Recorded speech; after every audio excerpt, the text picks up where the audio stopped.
السلام علیکم ورحمۃ اللہ وبرکاتہ۔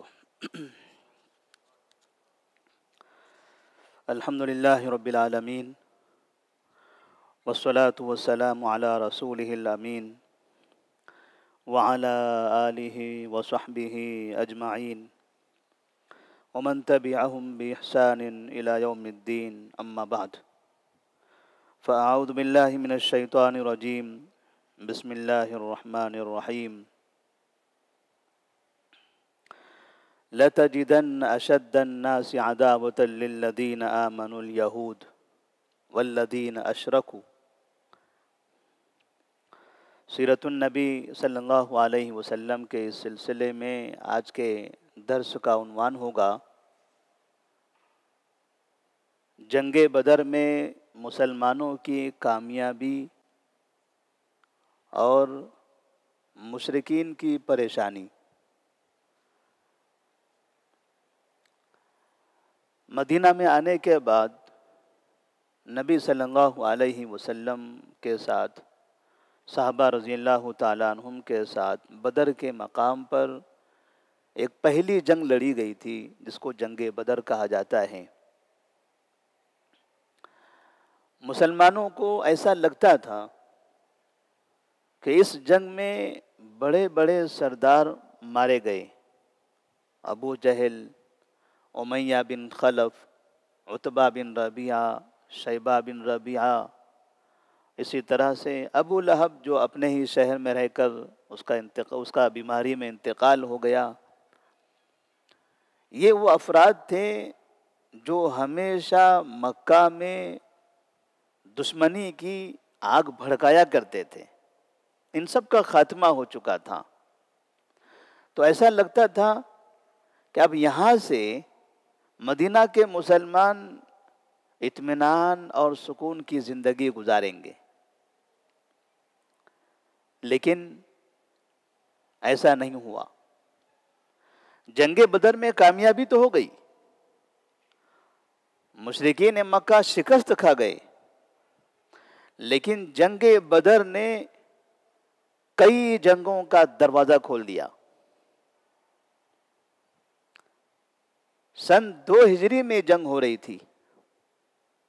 نبی صلی اللہ علیہ وسلم مدینہ میں 10 سال تک تھے۔ 10 سالوں میں جنگ بدر کے بعد سے تقریباً 25 سے زائد غزوات اور 40 سے زائد سرایا یہ واقع ہو جاتے ہیں۔ 25 سے زائد غزوات کا مطلب وہ جنگیں جس میں نبی صلی اللہ علیہ وسلم خود شریک رہے، اور 40 سے زائد سرایا کا مطلب وہ جنگیں جس میں آپ خود نہیں گئے لیکن صحابہ رضی اللہ تعالیٰ عنہم کو آپ نے بھیجا۔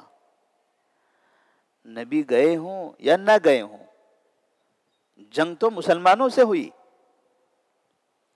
امیر کوئی صحابی ہو یا امیر نبی ہو، جنگ کے سپہ سالار صحابی ہو یا جنگ کے سپہ سالار نبی ہو، لیکن لڑائی تو مسلمانوں کو کرنی پڑی۔ اگر کم سے کم وہ 40 کی تعداد اور کم سے کم یہ 25 کی تعداد ہم جوڑ لیتے ہیں تو ان جنگوں کی تعداد 65 کے قریب ہو رہی ہے۔ اس سے سمجھ میں آتا ہے کہ 10 سال میں جنگ بدر کے بعد کس طرح سے جنگیں شروع ہو گئی مدینہ منورہ میں جانے کے بعد۔ وجہ کیا ہو؟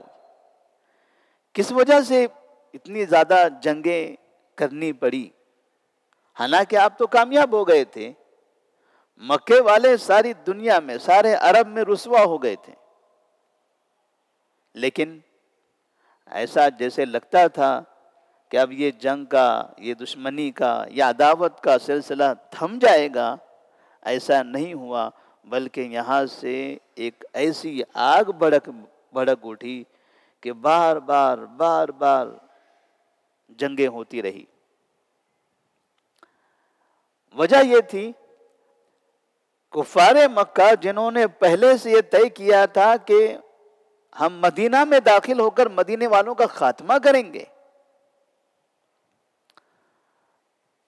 وہ اب اپنا یہ کام کرنے، اپنا یہ وعدہ پورا کرنے میں ناکام ہو گئے۔ لیکن انہوں نے ہمت نہیں ہاری. انہوں نے یہ طے کیا ہوا تھا کہ ہم یہ کام کر کے ہی رہیں گے چاہے ہم تباہ ہو جائیں. ہم مسلمانوں کو برباد کر کے چھوڑیں گے چاہے ہماری جانیں چلی جائیں, ہم سب اجڑ جائیں, لیکن انہیں اجاڑ کر جائیں گے. ان کی یہ ضد, ان کی یہ شرارت, ان کا یہ حسد, ان کی یہ عداوت نے ہمیشہ جنگ کو اور پروان چڑھایا, ایک کے بعد دوسری, دوسرے کے بعد تیسری. ادھر مدینہ منورہ کے اندر جن یہودیوں سے آپ صلی اللہ علیہ وسلم نے معاہدے کیے ہوئے تھے, ان لوگوں کو جب پتہ چلا کہ مسلمان مکے والوں پر غالب آ گئے, اب ایک بڑی طاقت وہی ہے, اس کے علاوہ اب کوئی دوسری بڑی طاقت یا نہیں ہے. جب علاقے کی سپر پاور طاقتور طاقت کو کمزور کر دیا گیا, شکست دے دی گئی, مطلب کیا ہوا؟ اب مدینہ بن گیا سپر پاور.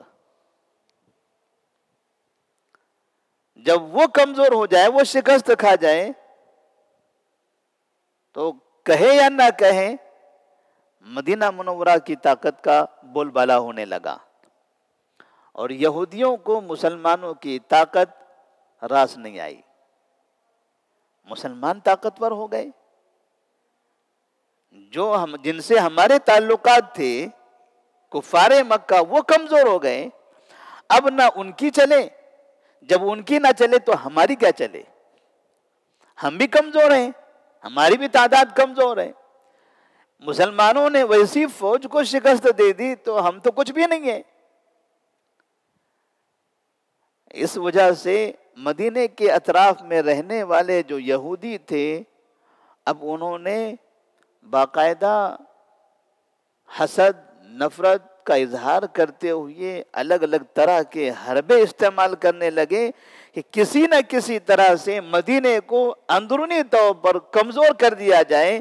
اس لیے کہ جب مسلمان کسی علاقے میں طاقتور ہوتے ہیں اور ان سے مقابلہ کرنا ممکن نہ ہو تو مقابلہ نہ کیا جائے, ان کے اندر داخل ہو جائیں, اندر افراتفری پھیلا دیں, اندر کا ماحول خراب کر دیں, لوگوں کو آپس میں لڑا دیں, یہ خود بخود ختم ہو جائیں گے. یہودیوں نے یہ سازش رچی, اور آج بھی ہم دیکھتے ہیں دنیا کے اندر کبھی بھی دنیا کی طاقتوں نے عربوں کو ایک پلیٹ فارم پر جمع ہونے نہیں دیا. ہمیشہ عرب آپس میں اختلاف کرتے رہے, ایک زمانے سے ہم دیکھ رہے ہیں, اور آج بھی سارے عرب آپس میں متفق نہیں ہیں. بیٹھتے ضرور ہیں ایک دسترخوان پہ, کھاتے ضرور ہیں, لیکن دلوں کے اندر ایک دوسرے کے خلاف نفرتیں بھی ہیں. الگ الگ وجوہات ہیں, سب کے اپنے مفادات ہیں, اور یہ جو مفادات ہیں, یہ جو وجوہات ہیں, یہ وجوہات اور مفادات یہ باہر سے داخل کر دیے گئے, اور یہ داخل کرنے والے یہودی ہیں. انہوں نے ان مفادات کی جڑیں ایسی مضبوط کر دی کہ اب آگے کا کام انہیں کرنے کی ضرورت نہیں ہے, بقیہ کام مسلمان خود ہی کر لیں گے. بیج ہم کو بو دینا ہے, کٹائی مسلمان کر لیں گے. تو یہاں پر یہودیوں نے پھر مدینہ منورہ کو برباد کرنے کی سازش شروع کر دی کہ ان سے لڑائی نہیں کرنا ہے, انہیں کبھی دھوکہ دے دینا ہے, کبھی انہیں آپس میں لڑا دینا ہے, کبھی کہیں سے ان کی توہین کر دینا ہے. ہمیشہ کوئی نہ کوئی مسئلہ اچھالتے رہنا ہے تاکہ یہ پریشان ہو جائیں. تیسری قوم منافقین کی تھی. منافقین جنہیں شروع سے ایسا لگتا تھا کہ مدینہ کے اندر ہمارا ایک مقام مرتبہ ہے. عبداللہ بن ابی رئیس المنافقین, اس کو لگتا تھا کہ لوگ ہمیں بڑا سمجھتے ہیں, اور مدینہ کے جیتنے کے بعد, جنگ بدر میں کامیابی کے بعد, ہم کو جس قوم سے طاقت مل رہی تھی وہ قوم مکہ کی قوم تھی. ہمارے پاس جہاں سے پیٹرول آ رہا تھا وہی بھڑک گیا. وہ خود جل کے مر رہے ہیں. اب باہر سے ہمیں طاقت کہاں ملے گی؟ اب ہمارے پاس باہر کی طاقت نہیں ہے. تو اس طرح سے انہیں تکلیف ہونے لگی کہ ہمارا مقام خراب ہو گیا. ان کے ہارنے سے زیادہ پریشانی ان کو بھی ہونے لگی. لہذا انہوں نے کھل کر اسلام کا مظاہرہ کر دیا. ہم مسلمان ہیں، ہم نے کلمہ پڑھ لیا، لوگوں کے ساتھ نمازوں میں حاضر ہیں، لوگوں کے ساتھ دعوتوں میں حاضر ہیں. مسلمان جو کام کرتے ہیں وہ کاموں میں شریک ہو رہے ہیں، مسلمانوں کی شکل و صورت اپنا رہے ہیں، کیونکہ اس کے بغیر کوئی چارہ ہی نہیں ہے. لیکن یہ سب کام کرتے کرتے مسلمانوں کے درمیان رہتے ہوئے راز کی باتیں، جنگوں کی باتیں، مکے کے خلاف کیا کیا مسائل، کیا کیا باتیں ہو رہی ہیں، یہ ساری باتیں سن سن کر، یہودیوں کے بارے میں کیا باتیں ہو رہی ہیں، یہ ساری باتیں سن سن کر ادھر جا کر خبر دیا کرتے تھے. اور یہ منافقت کی وجہ سے، اس منافقت کی وجہ سے کئی مرتبہ مسلمانوں کو نقصان ہوا. ایک چوتھی قوم تھی یہاں پر جو بدو قسم کے تھے، جن کو ان سب چیزوں سے مطلب نہیں تھا. کون مسلمان، کون کافر، کون اسلام. جنگلوں میں رہنا ہے، پہاڑوں میں رہنا ہے، اونٹ چرانا ہے، دن بھر گھومنا ہے، رات میں دودھ پینا ہے، سو جانا ہے، یہی ان کی زندگی ہے. ان کو کسی سے مطلب ہی نہیں ہے، نہ مکے والوں سے نہ مدینے والوں سے. ان کو جو مطلب تھا کہ اگر راستے سے آنے جانے والے جو قافلے ہوتے ہیں، جن کے پاس تجارتی ساز و سامان ہوتا ہے، کبھی وہ ساز و سامان کے ساتھ محافظین، نگران کم نظر آ گئے تو اچانک پورے قبیلے والے مل کر حملہ کر بیٹھتے تھے. کبھی اونٹ چرا لیتے تھے، کبھی سامان چرا لیتے تھے، کبھی دینار و درہم لوٹ لیتے تھے. اور یہ قبیلے مکہ مدینہ کے درمیان میں کئی جگہوں پر آباد تھے. مکہ اور مدینہ اور ملک شام کے اس علاقے میں بھی آباد تھے. مدینہ سے جو نجد کا علاقہ ہے اس راستے پر بھی آباد تھے. چاروں طرف سے ایسے قبیلے تھے. اور ہم نے تو قریب قریب میں بھی سنا ہے کہ مکہ میں بھی جو حاجی صاحب جاتے تھے پہلے، تو آپ کو شاید یاد ہوگا کہ پہلے حجاج جاتے تھے تو لوگ کیا کہتے تھے کہ وہاں چلے گئے تو حاجیوں کو لوٹ لیتے ہیں، حاجیوں کا سامان لوٹ لیا جاتا ہے. یہ مشہور تھا ہمارے پاس. جی، تو یہ کون لوٹتا تھا؟ یہ مکہ کے باشندے نہیں لوٹتے تھے. جب ہمارے حجاج کرام جدہ سے مکہ جاتے تھے، جدہ اور مکہ کے درمیان جو قبیلے ہوا کرتے تھے، یہ بدو قبیلے، یہ بدو حملے کرتے تھے. بدوؤں کے دل سخت ہوتے تھے. کون آیا ہے، کہاں سے آیا ہے، کیوں آیا ہے، کوئی مطلب نہیں، مجھے میرے مال سے مطلب. مجھے اونٹ مل جائے، سامان مل جائے، کپڑے مل جائے، کھانے پینے کا چیزیں مل جائے، بس مجھے اس سے مطلب ہے. مجھے یہ کیوں آ رہے ہیں کعبے میں، کس وجہ سے آ رہے ہیں، کون سی عبادت کرنا چاہتے ہیں، ہمیں اس سے مطلب نہیں ہے. تو یہ جو بدو قسم کے جو لوگ تھے، جو وقتاً فوقتاً لوگوں کا مال لوٹتے تھے، انہیں ڈر ہونے لگا.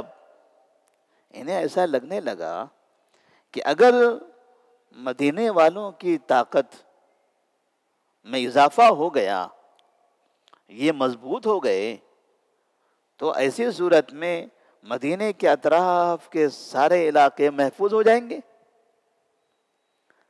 جب سارے علاقے محفوظ ہو گئے تو لوٹنے کا کام کہاں سے رہے گا؟ ہم کہاں لوٹ سکیں گے، کس کو لوٹ سکیں گے؟ کسی بھی جگہ پر ہم نے حملہ کیا، لوٹنا چاہا، تو پتہ چلا وہ قافلے والوں نے جا کر شکایت کر دیا مدینے میں، اور مدینے والے فوج لے کر پورا ملیا میٹ کر دیا ہم کو. ان کو اب یہ لوٹنے کا جو کاروبار تھا، یہ کاروبار میں خسارہ ہونے کا ڈر لگ رہا تھا. اس وجہ سے یہ بدو بھی مدینے والوں کے خلاف ہو گئے. تو انہیں کام تو ایسا کیا جا رہا تھا کہ شاید مکے والے اگر خاموش ہو گئے، شکست کھا کے اسی جگہ رہ گئے، تو ان لوگوں سے تو ہم نے معاہدے کر لیے ہیں، تب آگے کوئی پریشانی نہیں ہوگی. لیکن سب الٹا ہو گیا، سب دشمن ہو گئے. مکہ جو دشمن تھا وہ دشمن رہا اور زیادہ بنا. یہودی جن سے معاہدے ہوئے تھے وہ بھی غداریاں کرنے لگے، وہ بھی وقتاً فوقتاً دھوکہ دینے لگے. منافقین جو خاموش تھے اب وہ سر اٹھانے لگے، وہ سب طرف آگ بھڑکانے لگے. بدو اطراف میں جو جگہ جگہ تجارتی راستوں پر بیٹھے ہوئے رہتے تھے وہ لوٹم لاٹ شروع کر دیا. ان کو بھی مدینے والوں سے تکلیف ہونے لگی، وہ بھی چاہتے تھے کہ کسی طرح سے مدینے والوں پر حملہ ہو. باقاعدہ بدوؤں نے بھی پلاننگ بنا لی کہ مدینے پر حملہ کرنا چاہیے، جس کے نتیجے میں نبی کریم صلی اللہ علیہ وسلم اور صحابہ رضی اللہ تعالیٰ عنہم جنگ بدر 2 ہجری میں، جنگ احد 3 ہجری میں، غزوہ بنی المصطلق 4 ہجری میں، جنگ خندق 5 ہجری میں، اس طرح سے مسلسل. یہ تو بڑی بڑی جنگیں تھیں، چھوٹی چھوٹی جنگیں درمیان میں کئی جنگیں، ایک ایک مہینے میں 2 2 3 3 جنگیں ہوا کرتی تھی. وہ غزوات بھی، پھر وہ سرایا بھی. اس طرح اگر 65 جنگوں کا ہم حساب لگائیں 10 سال کے اندر تو ایک سال میں کتنی جنگیں ہو سکتی ہیں؟ 6 سے زیادہ. تو آج بھی دنیا کے اندر کوئی ایک ملک ایک سال میں ایک جنگ لڑ لے تو کم سے کم 25 سے 30 سال وہ پیچھے چلا جاتا ہے. ایک سال صرف ایک جنگ لڑ کر خاموش ہو جائے، جنگ ختم بھی ہو جائے، تب بھی معاش کے اعتبار سے کئی سال پیچھے پہنچ جاتا ہے، بڑی تباہیاں آ جاتی ہیں. اگر کوئی ملک سال بھر میں 6 جنگ لڑ رہی ہو، ان کا کیا ہوگا؟ کیا حالت ہوتی ہوگی؟ پوری معیشت جنگوں میں ختم ہو رہی ہے. کبھی ادھر کے لوگ مر رہے ہیں، کبھی ادھر کے لوگ مر رہے ہیں، اور اپنے علاقوں کے، اپنے دوستوں کے، اپنے رشتہ داروں کے، اپنے محبوبین کے لاشیں دیکھ دیکھ کر بھی تو آدمی کو تکلیف ہوتی ہے. کیا بات ہے، ہمیشہ ہی ہمارے لوگ مارے جائیں گے، تو آدمی مایوس بھی ہو جاتا ہے. تو اس طرح سے یہاں سے جو جنگوں کا سلسلہ شروع ہوا، نبی کریم صلی اللہ علیہ وسلم کے لیے بظاہر تو یہ ایک خراب نظر آ رہا تھا، لیکن اللہ تبارک و تعالیٰ نے ان جنگوں کے ذریعے جہاں جہاں بھی جن جن لوگوں کے دلوں کے اندر اسلام سے نفرت و دشمنیاں تھیں ان سب کا صفایا کر دیا. ان جنگوں سے اللہ تبارک و تعالیٰ نے پورے علاقے کو پاک کر دیا. اور جس وقت آپ آخر میں جب 10 ہجری میں آپ حج کرنے جاتے ہیں تو اس وقت پورا کا پورا علاقہ مسلمانوں کے ہاتھوں میں، کہیں پر بھی مسلمانوں کا کوئی دشمن نہیں.